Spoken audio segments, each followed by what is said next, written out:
आजकाल सायन्स खूप पुढे गेलंय. अनेक गोष्टीचा शोध लागला गेला. ज्या गोष्टी कधी आपल्याला अशक्य वाटत होत्या त्या शक्य झाल्या.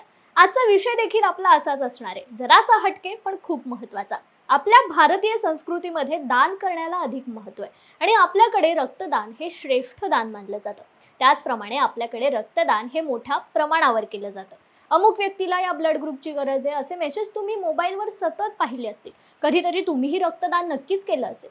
आणि याच रक्तदानामुळे अनेकांना जीवनदान मिळालं. शिवाय आजकाल तुमच्या ब्लड ग्रुपवरून तुमचा स्वभाव कसा आहे हे सुद्धा सांगितलं जातं. अगदी लग्न जुळवताना देखील ब्लड ग्रुप विचारला जातो. खरं तर ब्लड ग्रुप या शब्दाभोवती आपलं आयुष्य फिरत असतं. प्रत्येकाला आपला ब्लड ग्रुप कोणता आहे हे माहीत असतं. पण ज्या ब्लड ग्रुपमुळे आपल्या जीवनाला खऱ्या अर्थाने जीवनदान मिळालं, त्या ब्लड ग्रुपचा शोध कोणी लावला आणि ज्या वेळेस ब्लड ग्रुपचा शोध लागला नव्हता त्यावेळेची परिस्थिती काय होती, म्हणजे त्या काळी कोणाला रक्ताची गरज असेल तर ते लोक काय करत असतील, या सगळ्या प्रश्नांची उत्तरे आजच्या व्हिडिओच्या माध्यमातून आपण जाणून घेणार आहोत. त्यामुळे हा व्हिडिओ शेवटपर्यंत नक्की बघा. नमस्कार, मी कृपा सपकाळ आणि तुम्ही पाहताय न्यूज अनकटचा विषय काय हा कार्यक्रम. आज आपण अशा व्यक्तीबद्दल जाणून घेणार आहोत ज्याच्या शोधामुळे अनेकांना नवजीवनदान मिळालं. तो शोध म्हणजे रक्तगट. ज्या व्यक्तीने आपल्याला रक्तगटाची अनमोल देणगी दिली त्या व्यक्तीबद्दल तर आपण जाणून घेणारच आहोत, पण त्याआधी रक्तगट म्हणजे काय हे जाणून घेऊयात. रक्तात लाल रक्तपेशीवर एक प्रकारचं प्रोटीन असतं आणि या प्रोटीनच्या भिन्नतेमुळे माणसाचं रक्त वेगवेगळ्या प्रकारचं असतं. या रक्तांनाच रक्तगट असं म्हणतात. मानवी रक्तामध्ये असलेल्या तांबड्या रक्तपेशीवरील असलेल्या विशिष्ट प्रथिनांमुळे रक्तगट ठरतो. त्यामुळे आपल्या सगळ्यांचा रक्तगट हा वेगळा असतो. A positive, A negative, B positive, B negative, A B positive, A B negative आणि ओ पॉझिटिव्ह, ओ निगेटिव्ह असे रक्तगट आपल्याला पाहायला मिळतात. पण जेव्हा रक्तगटाचा शोधच लागला नव्हता तेव्हाची परिस्थिती काय असेल याची कल्पना आपण करू शकत नाही. 1900 सालपूर्वी जेव्हा रक्तगटाचा शोध लागला नव्हता तेव्हा लोक सगळ्यांचं रक्त सारखंच आहे असं मानत होते. त्या काळी कोणाला रक्ताची गरज असल्यास कोणत्याही प्रकारची चाचणी न करता लोक रक्तदान करत होते. दोन वेगवेगळे रक्त एकत्रित मिसळल्यामुळे रक्ताच्या गाठी होत होत्या आणि यामुळे अनेक लोकांचा मृत्यू देखील होत होता.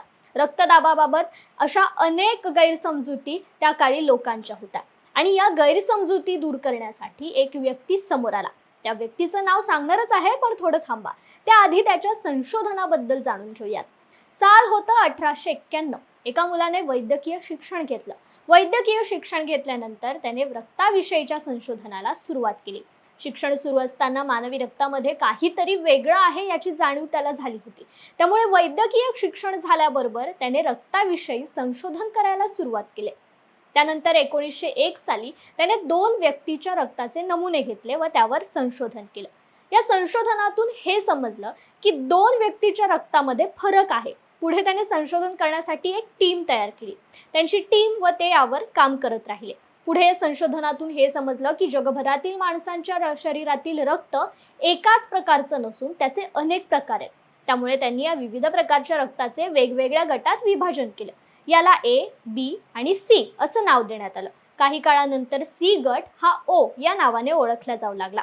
एवढ्यावरच ते थांबले नाहीत, तर त्यांची टीम आणखीन संशोधन करत राहिली. काही कालावधीनंतर त्यांना ए बी या गटाचा शोध लागला. यानंतर एका शास्त्रज्ञाच्या मदतीने त्यांनी RH या घटकाचा देखील शोध लावला. यानंतर मानवी शरीरात 8 प्रकारचे रक्त असून ते 4 विभागात विभागले गेले. त्या महान व्यक्तिमत्वाचं नाव होतं कार्ल लँडस्टेनर. कार्ल लँडस्टेनर यांचा जन्म 14 जून 1868 रोजी ऑस्ट्रेलियामध्ये झाला. 1891 साली त्यांनी युनिव्हर्सिटी ऑफ व्हिएतनाममधून डॉक्टरकीची पदवी घेतली. पुढे बायोकेमिस्ट्री पारंगत होण्यासाठी 5 वर्ष नामवंत शास्त्रज्ञांसोबत त्यांनी काम केलं. रक्तगटाचा शोध तर लावलाच, याचबरोबर त्यांनी पोलिओ विषाणूचा देखील शोध लावला. त्यांचा मृत्यू 26 जून 1943 साली झाला. त्यांच्या रक्तगटाच्या शोधामुळे आपण 14 जूनला म्हणजेच त्यांच्या जन्माच्या दिवशी रक्तदाता दिन साजरा करतो. 2004 साली जागतिक आरोग्य संघटना, international federation of red cross आणि रेड क्रिसेंट सोसायटीज यांच्या संयुक्त पुढाकाराने पहिल्यांदा रक्तदिन साजरा करण्यात आला होता.